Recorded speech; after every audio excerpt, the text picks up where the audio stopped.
let's look here at the business simulation prep sheet. This video is going to help you to understand exactly what the worksheet is looking at, and also to help you get a better understanding as to how we can look at businesses and classify them so we can determine, some of the decisions they're making and whether or not they can be profitable or not.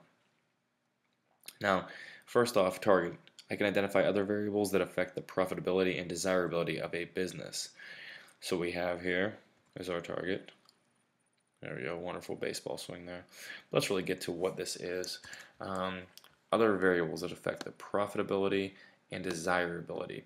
What we're looking at here with profitability is basically what are the costs that we need to really look at, because if it's costing us a ton of money to make something, that's really taking away from our profits. So we have to consider that. Desirability is looking at the demand side. How do we affect demand? And really demand for our product versus another product, and just demand for our product, period. We're going to consider all these things, but really the bottom line for all of this, ladies and gentlemen, is this. It's all about the money. Can we make this profitable? Are we looking at too high of expenses to make our product before we can even sell it, or not? So those are things that I want you to really be thinking about as we go through this entire lesson. Now, I cut off the side of this sheet, which is for the simulation, which will be in class the following day. Let's just look here at this sheet in general so you can understand what it is. First off, I'm going to be using an organizing system where the first letter would be A, B, C, or D for general information, marketing information, and so on. And then we're going to go down to the next category with lowercase letters, and then ultimately with I, and I for 1, 2, and 3 within those. Kind of like an outline form, but not quite as perfect there. Nonetheless, basically what you need to do for most of these is just circle which one you're going to be using. For instance, AA is local or national. We'll talk about that in 1 second. Just circle what it's going to be. For a few of them, we have lines in which we want you to, or that I want you to actually write something down. We'll talk about these a little bit so that we can get a lot of this cleared up, because some of these won't apply as directly to your business as to some other people's, but we'll see as we go. Okay, let's start off with the general information here in the basics. First up, we have local or national. What type of a business do you have? Is it something that's more local, or is it a chain, something that exists in a lot of different places, or you're trying to sell it to a lot of different places? The example I'm providing here is a restaurant. If you have a only one-of-a-kind restaurant that's unique to your area, that's more local. If you're something like, let's say, Pizza Hut or Starbucks, those are national chains. They're really trying to meet the needs of people who are in a lot of different areas. That's going to affect your business to an extent in some ways. But it doesn't have to only be with restaurants. This can be with a lot of different products too. You might be providing a service to people locally, or you might be selling an item internationally even. It could be international. If you come up with some really creative and nifty invention, you might want to sell that everywhere in the entire world. That's the first one to look at. Second, needs versus wants. What is it that you're selling? Is your item something that is a need or a want? Now, you can look at our little visual here. It's something kind of silly. Saying what needs are, going back in time, food, water, shelter, clothing, versus now people are so concerned with the internet being a need, but obviously isn't a need. For you to consider this, you could look at yours as being something along the lines of food, or really shelter, clothing, versus wants being things that are electronic. Typically, at least, we would consider those to be more of a want. I think you would know with yours, but this is important to understand because it affects how stable your business can be, because when times get bad, people really fall back to their needs a lot more than they do to their wants. Is your product healthy and green, or is it unhealthy and pollutant? When you think about it being healthy, let's say first off, this would be foods and things along those lines that are good for you, veggies, fruits, those types of things. Unhealthy, you can look at the whole list there. Basically, you're looking at carb overload here, French fries and chips and pretzels and donuts, hot dogs and hamburgers, things that really aren't that healthy, but people still want them. And there's nothing wrong with having a business doing that, or even eating that every now and again, but that's one thing to consider. There's also the green versus pollutant is something else that we're going to be looking at here just a little bit. When you think about it, is your business something that's going to be very efficient, or is it going to be something in which you're really polluting and affecting the environment quite a bit? This will similarly be affected later on, so I wouldn't worry too much about this one. Next, with AD, we have fad or unique or fad/unique versus stable and common. I don't know if you remember the slap bracelets. I remember being in school and these things were a big deal, where you take the bracelet and it seems really rigid and straight, and then you hit a wrist and it kind of rolls up onto your wrist. Anyways, the whole point I'm trying to get here is, with your company, is it something that is going to be around forever? Like, it seems like pizza is going to be around forever. People are buying pizza. That's not really stopping at all. And that's a pretty steady business. Versus these slap bracelets, it's a fad. It comes and it goes. There are lots of fads that come and they go. You can think about a lot of the presents you may have gotten at the holidays within the past decade. You can think about the must-have toys that in a few years nobody's going to care about at all, right? Those things are more fad and unique. The reason that we want to look at this is it's really called elasticity of demand. Do the value of your product go up and down? Is price stable, or is it more unstable and it really varies a lot? With pizza, it tends to be pretty stable versus some of these other items. They're very unstable. Next, marketing information. How can we increase demand for our products? With your target audience, there are 3 factors that I want you to consider. First off, gender. Is this something that is going to favor males, females, or is it something that applies to all people, all genders, I should say? Age range. Are you looking at, I gave you 4 classifications to use. Kids, we'll say, 10 and under. Teens, that one's pretty straightforward. Adults, that could be anybody who's in their 20s and up. And then elderly. You can use your, what should I say? You can use your best judgment on this, because I think you understand the key here. Now, the reality is, for many of you, you're going to say, wait a minute, my product is targeted at a lot of these people. So what you need to do then is circle all that apply. And there's nothing wrong with that at all, because if, let's say you have a restaurant, your restaurant could apply to basically everyone here. So just make sure you think about that as you go through this, what it makes the most sense to be. Socioeconomic status is 3. We've talked about this before in class, but this is the level of wealth of a group of people, because wealth tends to be the key to their buying patterns. That's going to help you to understand things. It's not to say that when people have a lot of money that they only buy really expensive things, because there are people with a lot of money who still shop at Walmart, correct?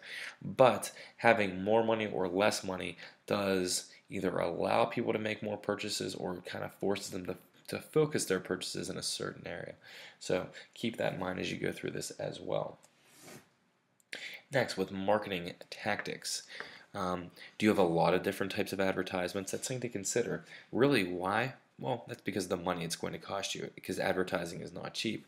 How are you going to try to advertise? In the visual on the left here is trying to say, is it something that's coming in magazines, newspapers, on TV, on the radio, or whatever else? Or are you going to have a minimal campaign with that? And second is endorsements.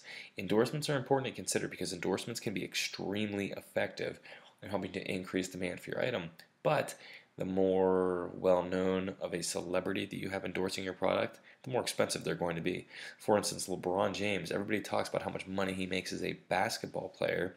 In 2000, and I don't want to say the year wrong, but let's say the mid-2000s, he signed a deal for over $90 million with Nike, just to sell shoes. Other products, I should say, not just shoes. That's amazing to think about, how much money is being made just so he can wear their product, so they can connect him to their item. Amazing that, according to Nike, it must be worth it, right? Or else they wouldn't be doing it, because they wouldn't be spending $90 million unless they were feeling very confident that they would make back much more than that.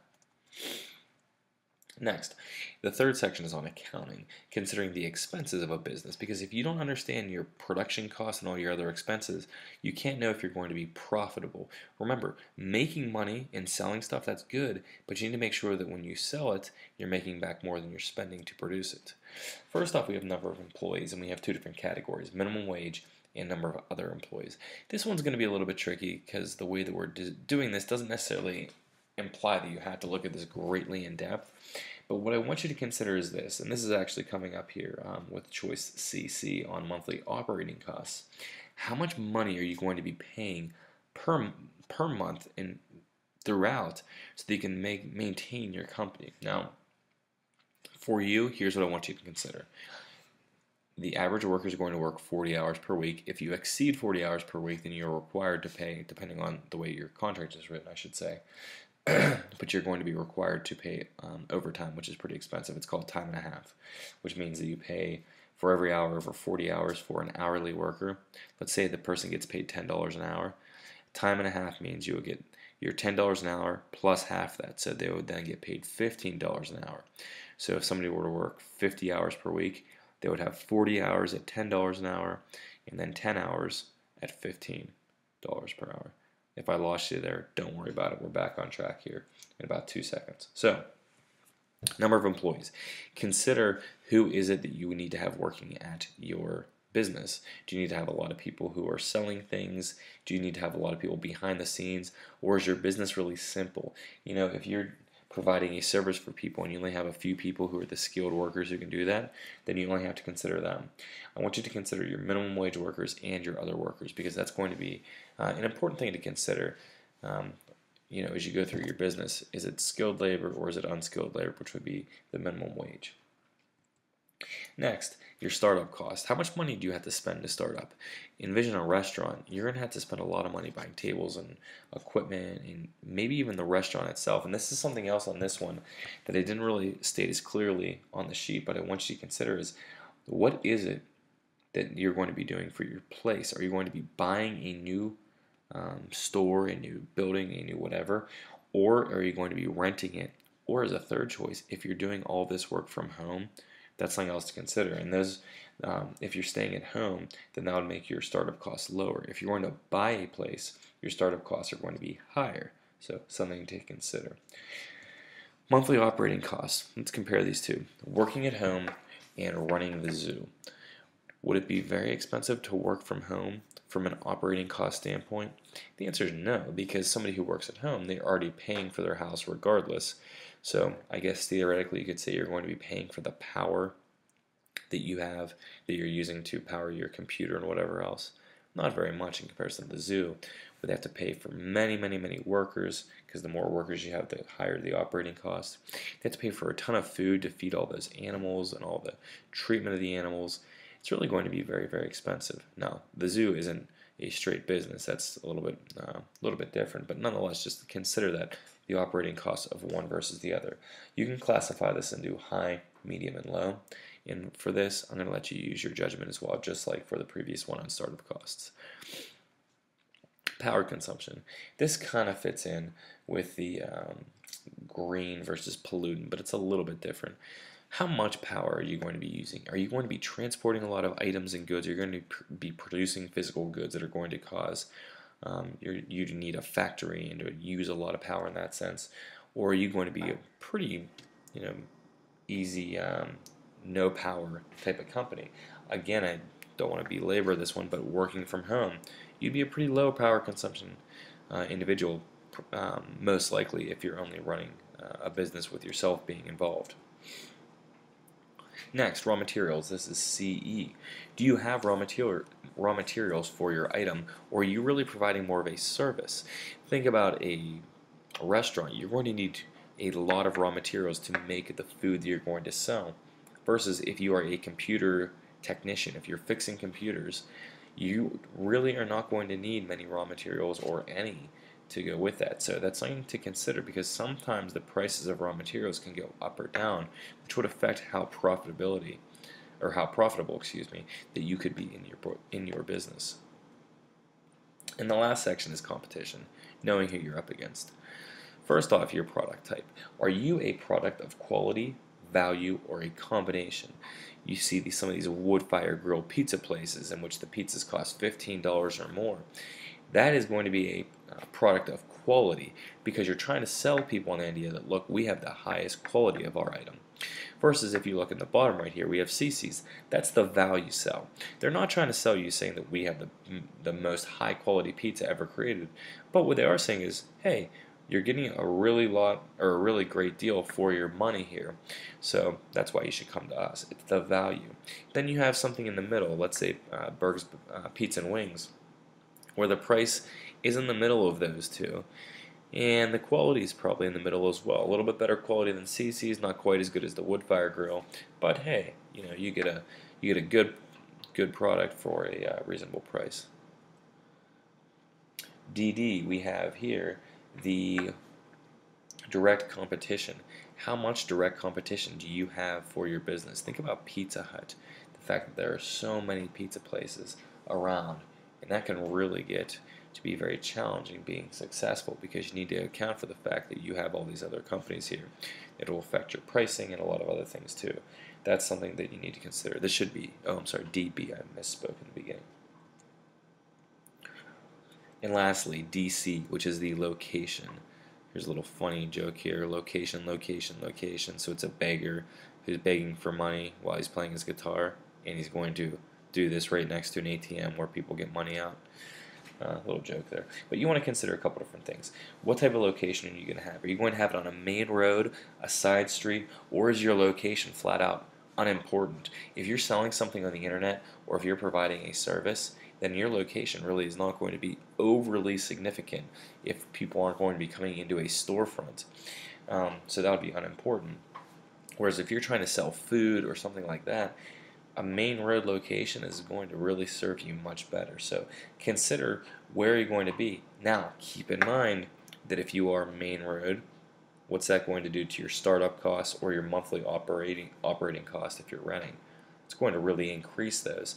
So those are things you have to consider into this equation, because obviously, let's say even having a place in the mall, that's very expensive to have a store in the mall. You're going to pay a lot of money in rent, is how that one actually works. To I think it's Simon Property Groups, to be able to do that. So it's good because it increases your ability to sell, but it also is going to bring up the cost that you have for your business. And the next one, which shouldn't affect too many of you, is the location being urban, suburban, or small town. Since most of you are going to have it in the Upper St. Clair area, that would make you more suburban. Now, if you were to do this in downtown, that's more of an urban setting, or if you're going to do more small town, then that's going, or I should say more away from the city in a rural setting, that's more small town. Consider that the more urban you are, the greater the population that's going to have access to your item. Okay, so that's something that could be there. Now, also, the more urban you are, the greater the amount of competition that you are going to have, because there are going to be more businesses in that area by nature. That's just the way that it typically goes. So that's something else that you can consider there. Now, some general suggestions for this lesson. Work together during class and get as much done as you can. Divide and conquer for homework. If you don't get through this, make sure that in your group you divide this up, and each person can take one of these sets of questions maybe, or you can figure out how you want to do that so that you can have it all done whenever you come to class on simulation day. Now, one thing I do want to tell you is you need to make sure that your group has everything coordinated prior to class starting. So if you need to get together in homeroom or period 7, whatever you need to do, make sure you get it done, because you need to come completely prepared for the simulation day. Basically, all that we're going to do the day of the simulation is speak to how the simulation worksheet works, what the goals of the lesson are, and then we're going to get started. There will not be time for you to put all of your answers together if you had to divide and conquer. Okay, so good luck with this. You'll enjoy the simulation come simulation day, so please make sure that you get all of this done. And as always, if you have any questions, feel free to email me. Good luck.